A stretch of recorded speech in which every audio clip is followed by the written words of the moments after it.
une connaissance.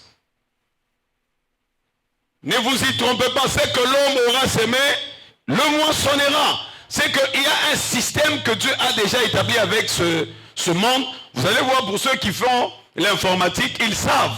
On ne peut pas parler d'un système s'il n'y a pas des lois qu'on appelle par moment. Je ne sais pas comment ils appellent, c'est qu'un système a aussi de petits systèmes. C'est comme un commandement a aussi de lois, et de lois a des règles, et des règles a des ordonnances. C'est qu'il y a toujours de petits qui soutiennent ce qui est grand. Alléluia. C'est que tu dois connaître même ce qui est petit dans ta vie. Le monde spirituel, c'est le monde de connaissance. Et ce n'est pas n'importe quelle connaissance. Oh, connaître les légumes, connaître... Oh, moi je connais les poissons, je connais... Non. Il faut connaître les lois. Parce que c'est à travers les lois qu'il y a des liens. Ta famille, c'est l'ensemble de liens. Parce que qui parle de la famille parle du lien. Même quand vous arrivez à l'école, on vous pose toujours la question. Vous êtes liés comment? Non, c'est mon cousin. Ok. Cousin par alliance? Cousin direct? Ou bien c'est ton frère propre? C'est que les questions qu'on te pose, c'est par rapport à la permission de choses qui doivent entrer dans ta vie. Même quand tu amènes quelqu'un à la sorcellerie, on pose toujours la question. Même nous les pasteurs, quand tu es au bureau, on voit, souvent, on pose toujours la question quand on voit un homme et une femme. Bonjour pasteur, bonjour. Oui ma soeur, vous allez bien? Ah ok.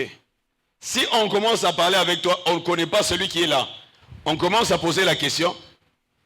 Est-ce que vous pouvez nous présenter celui que vous êtes avec?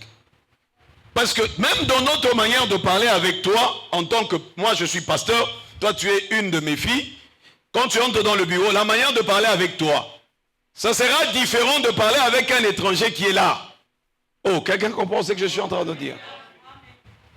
C'est que je dois connaître qui cette personne est pour essayer maintenant de limiter ma conversation. Quelqu'un comprend ça? C'est que quand vous ne connaissez pas, vous vous exposez. C'est comme ça que je prie pour ta vie.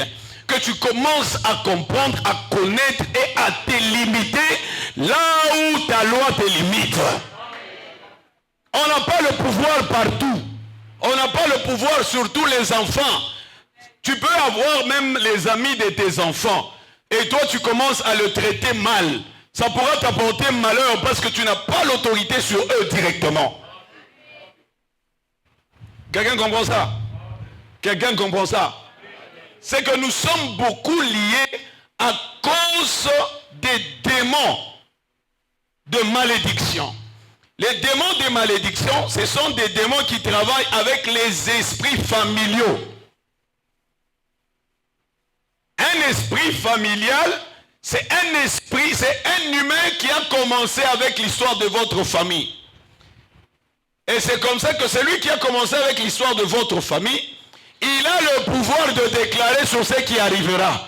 Parce que lui, il est le toit et lui-même, il est aussi la fondation. C'est comme ça qu'il y a des personnes qui n'arrivent jamais à émerger dans leur vie. À cause de quoi? C'est qu'il y a quelqu'un qui a limité leur vie. C'est ces prières que nous allons faire. La prière de délimitation. Alléluia. Lève ta main droite, dis Seigneur Dieu de grâce. Mais ta manière même de dire Seigneur dans les grâces. Et puis tu t'assois. Quelle bataille que tu peux faire en t'assoyant là-bas. C'est comme si tu veux maintenant qu'on puisse, comment il faut dire,